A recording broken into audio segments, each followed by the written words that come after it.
Bom dia, eu sou o Vitor, estudante do curso de Química da Universidade Federal do Maranhão, a UFMA, e eu faço parte de um programa chamado PIBID, onde eu acompanho as turmas 202 e 203 do Centro de Ensino Vicente Maia, e hoje eu vou dar uma aula sobre concentração molar para essas turmas.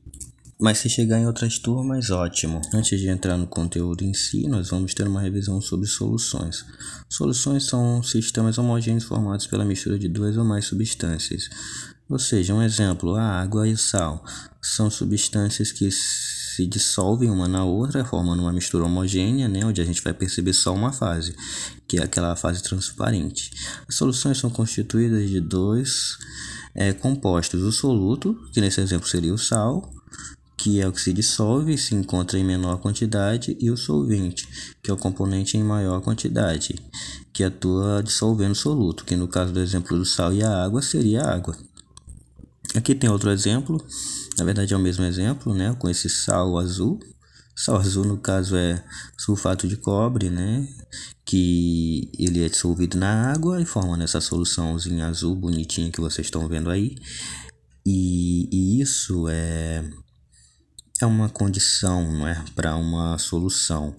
O sal ele tem que ser dissolvido no solvente, no caso o soluto, ele precisa ser solúvel no solvente para formar uma solução. Caso contrário, não seria formada essa solução azul bonitinha e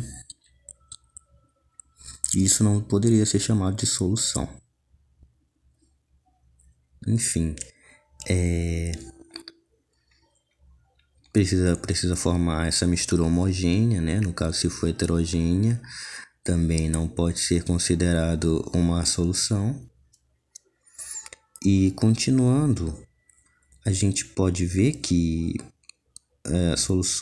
as partículas do soluto são menores que 1 nanômetro, ou seja, são bem pequenas, são tão pequenas que não podem ser vistas nem no microscópio. Então, uma forma de comprovar que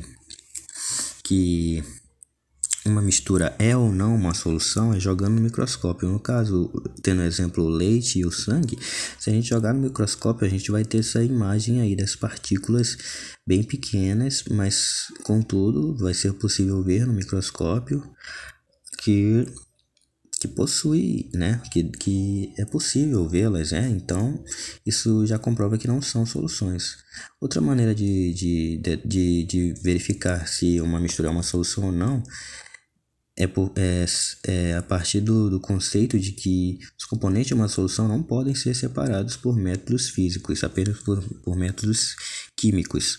Ou seja, se você tentar separar uma mistura por um método físico, como por exemplo eu separei o sangue por meio de um processo químico que é a centrifugação, a força centrífuga, e aí separou o sangue nessas duas fases.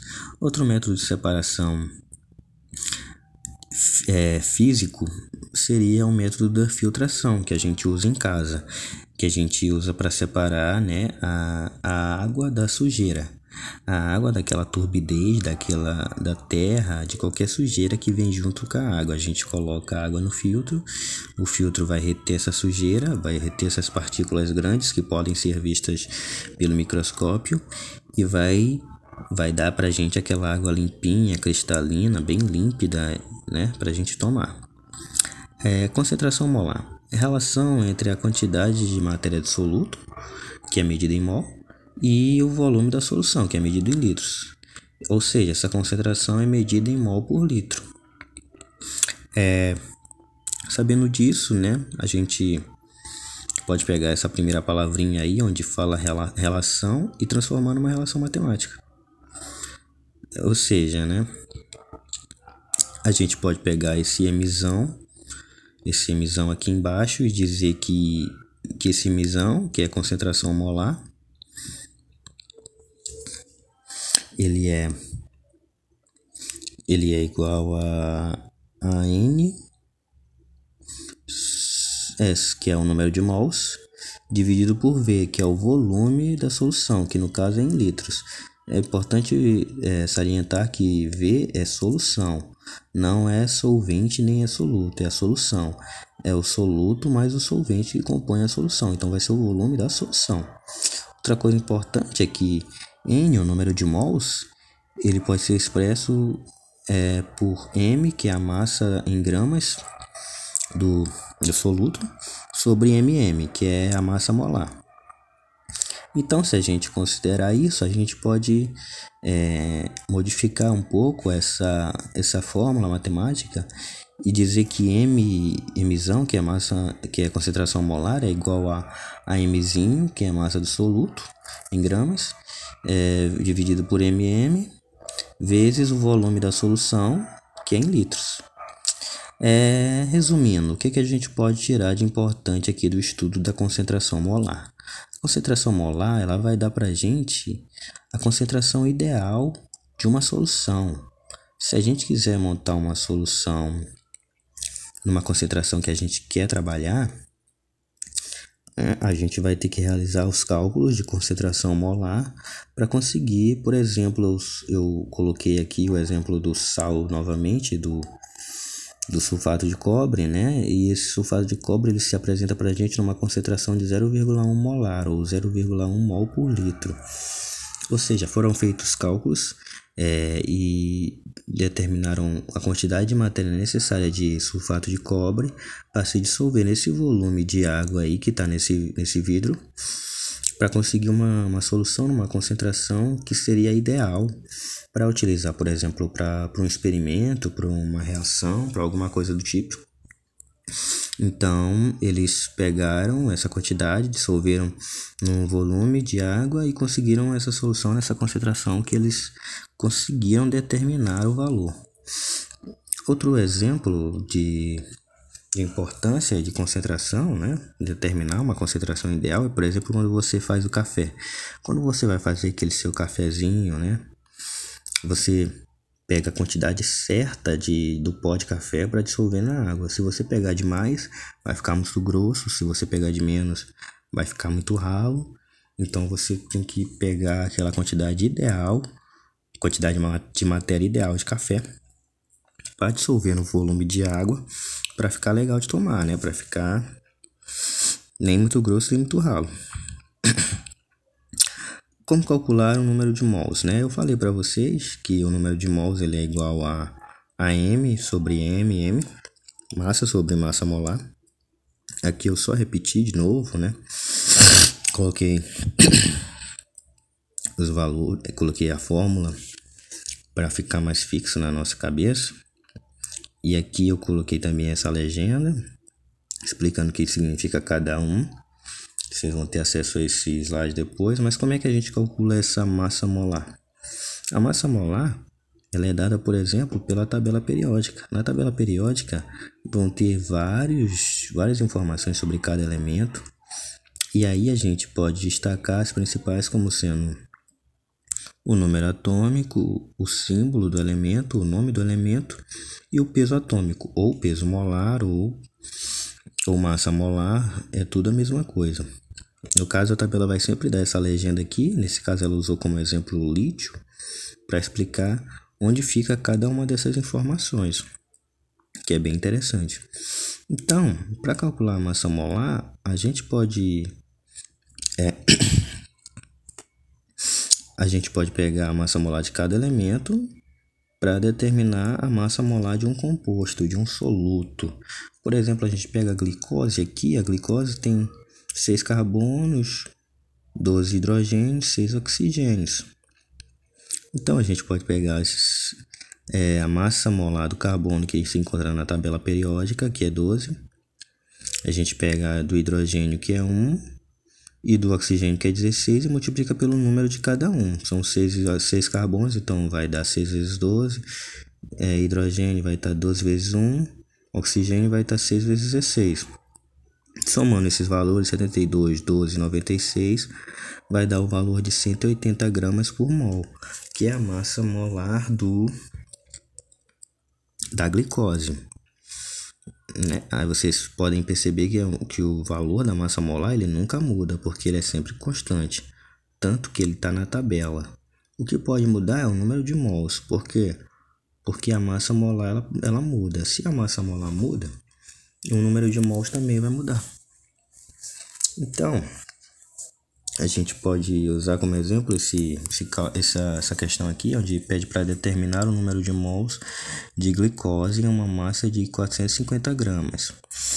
A gente pega essa mesma fórmula que está ali em cima e só joga os valores. Massa é 450 gramas, massa molar é 180 gramas por mol. O valor, a unidade grama, ela se repete tanto em cima quanto embaixo. Então a gente pode cortar grama com grama e vai sobrar apenas mol. Então, se a gente dividir esse 450 por 180, vai dar um número de mols, que é igual a 2,5, né? 2,5 mols. Ou seja, né, vocês podem perceber melhor aí que o número de mols ele pode variar de acordo com a massa do soluto, mas a massa molar ela nunca muda, ela é sempre constante, vai ser sempre 180 para a glicose. Outra coisa importante é em relação à nomeação para essa concentração molar, né, que ela pode ter outros nomes, como por exemplo vocês podem identificar no livro o nome concentração em mol por litro, porque ela vai dar o valor em mol por litro. Podem ver também concentração em quantidade de matéria, porque ela mostra a quantidade necessária de matéria de soluto para dissolver na solução para conseguir aquela concentração ideal. Ela também pode ser chamada de molaridade. Todos esses nomes são válidos. Todos esses nomes podem ser encontrados e eu só quero que vocês não tomem susto, né? Se vocês encontrarem nomes diferentes para expressar a concentração molar, vocês terem isso como uma coisa normal. Esse é o meu objetivo nesse slide. Outra coisa interessante é que vocês tentem entender um pouco sobre conversão de unidades. Aqui era para ser conversão, não conversão. Isso porque a concentração molar ela precisa ser expressa em litros. Ou seja, se a questão der um valor, por exemplo, em centímetros cúbicos, em decímetros cúbicos, em ml, vocês têm que transformar para litro para poder fazer o cálculo da concentração molar. Como é que você pode fazer isso? Com a conversão de unidades. Você tem, por exemplo, que 1 decímetro cúbico é igual a 1 litro, 1 centímetro cúbico é igual a 1 ml, 1 metro cúbico é igual a 1000 litros. Você também precisa saber, né, que 1000 ml é igual a 1 litro. 1000 ml ou 10 elevado a terceira ml, que é a mesma coisa de 1000, né? 10 elevado a terceira. Então essas relações elas vão ajudar vocês a transformar esses valores, seja em centímetro cúbico, em ml, para litro, porque vocês vão ter que usar a unidade litro. Vocês não vão poder usar outra unidade. Aqui embaixo eu coloquei um exemplo, né, de transformação que você vai ter que usar. Transforma o valor de 250 centímetros, no caso seria centímetros cúbicos, para um valor em litros. Como é que você deve proceder nesse caso?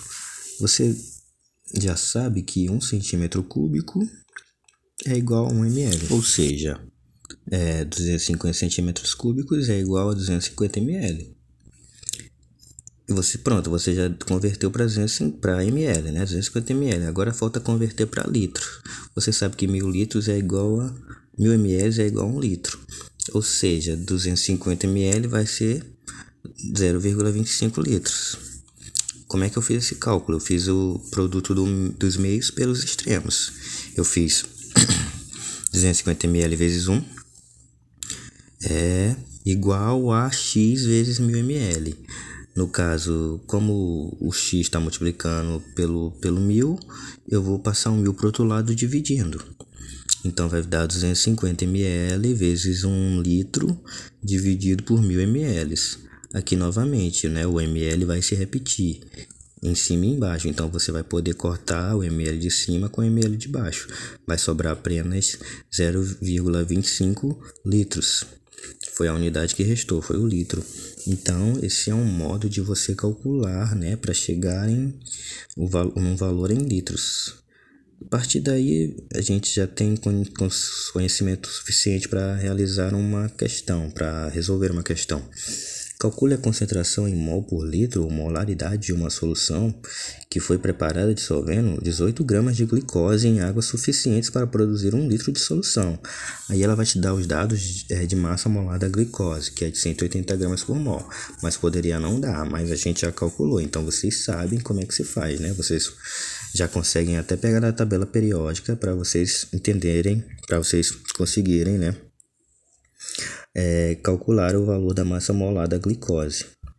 Nesse caso, como é que a gente deve proceder? O enunciado já vai dar bastante dados para vocês.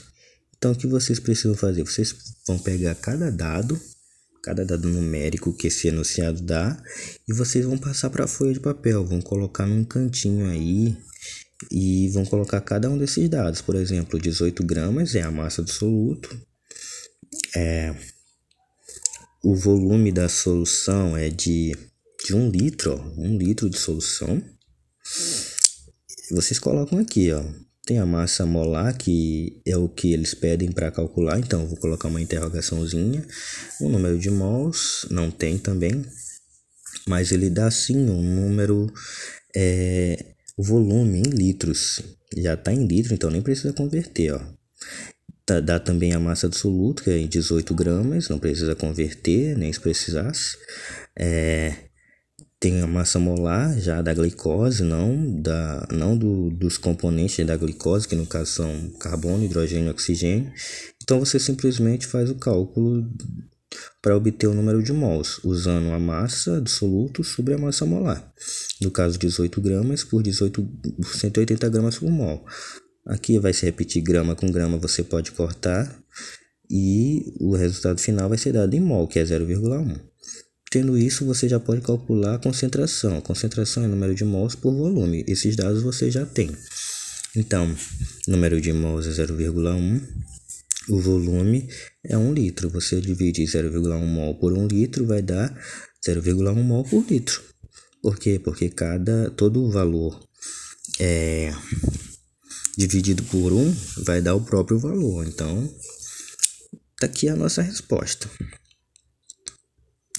Outro exercício já mais elaborado, o hidróxido de lítio, ele é usado no interior de naves espaciais com o objetivo de eliminar o dióxido de carbono exalado pelos astronautas durante a viagem, né? Porque vocês sabem que o ser humano ele inspira oxigênio e exala gás carbônico, ou CO2, ou dióxido de carbono, né? Então, chega uma hora que os astronautas já exalaram tanto CO2 que o interior da nave vai estar cheio de CO2, então vai ter um jeito de eliminar. E um jeito é usando o hidróxido de lítio para reagir com esse CO2 e acabar com essa concentração de CO2. Continuando, considerando que um reservatório de uma nave hipotética tem capacidade máxima para suportar 50 litros de uma solução com concentração de 2 mols por litro, determine a quantidade em gramas de hidróxido de lítio que é necessário para encher o reservatório. Aqui essa questão já tem um textão, né? Na verdade, ela começa com uma curiosidade que vocês nem devem se preocupar muito, né? Na verdade, esse é o tipo de questão que parece um pouco com o Enem, que é aquela questão que tem um textão, mas vocês têm que atentar mais para a partir desse momento ali onde eles falam, considerando que um reservatório tem uma nave hipotética, que um reservatório de uma nave hipotética tem a capacidade máxima de 50 litros, então é 50 litros de uma solução, então já vai dar o volume, né, da solução. E a concentração ele também vai dar, que é 2 mols por litro, e ele pede para determinar a quantidade em gramas de hidróxido de lítio. Então, né, é pedindo a massa em gramas do soluto, né, que é necessário para encher o reservatório. E eles já dão os dados, né, de massa molar de cada elemento. Vocês percebem pela estrutura, né, que também é dada, que o hidróxido de lítio tem um lítio, um hidrogênio e um oxigênio. Então vocês vão simplesmente somar essas 3 massas, o 7 mais o 1 mais o 16, para conseguir a massa molar do hidróxido de lítio. Então é bem simples mesmo. E aí vocês fazem a resolução da mesma forma que que eu ensinei vocês a fazerem a anterior, né, colocando os dados. A massa é o que se pede, a massa é a molaridade ou concentração molar é dada, o volume é dado, 50 litros. A massa molar não é dada, mas a massa molar de cada componente do composto é dada. Então vocês podem calcular a massa molar e podem partir daí, né? Somando cada uma dessas massas molares, sem precisar multiplicar nada, porque nenhum elemento se repete, vai dar 24 gramas por mol. A partir daí, né, vocês já podem calcular o número, a massa do soluto a partir dessa fórmula da massa, da concentração molar, né? Onde você tem o valor da concentração molar, que é 2 mol por litro, você tem a massa molar, que é 24 gramas por mol, e tem o volume, que é 50 litros. Então, a partir daí, você consegue fazer o produto dos meios pelos extremos novamente. Primeiro multiplicando 24 vezes os 50, vai dar 1.200. E depois você pega esse 1.200 que está dividindo e passa multiplicando pelo 2. Então vai dar massa igual a 2 vezes 1.200. Ou seja, vai dar um valor de 2.400. No caso, esse valor tem que ser em gramas, né? Porque é a unidade que se expressa a massa do soluto. Essa outra questão aqui, nós temos a concentração molar de uma solução de nitrato de prata. Dá aqui a estrutura do nitrato de prata, né? Que contém 8,5 gramas do sal em 250 centímetros cúbicos. E pede a concentração molar, né? Mas aí vocês veem que é uma questão que já deu um valor em centímetros cúbicos. Então a gente vai ter que fazer aquela conversãozinha de unidades para chegar num valor em litros. Outra coisa importante que ela dá também é a estrutura, né, do nitrato de prata, né? Uma prata, um nitrogênio e 3 oxigênios. Mas ela não dá a massa molar de cada um desses elementos, mas a gente pode pegar na tabela. Na tabela tá lá. A prata é 108, o nitrogênio 14 e o oxigênio 16. Tá aqui os dados, bem bonitinhos, 8,5 de massa, 250 centímetros cúbicos, e pede a concentração. Primeiro a gente tem que calcular, né, a massa. Vamos calcular a massa molar primeiro? E aí a gente tem, né, que é só uma prata, então multiplica a massa molar da prata pelo número de pratas, a massa molar do nitrogênio pelo número de nitrogênios e a massa molar do oxigênio pelo número de oxigênios. No caso, o oxigênio tem três elementos, tem 3 átomos de oxigênio, né, nesse composto. Então vai ser 16 vezes 3, que vai dar esse valor de 170 gramas por mol.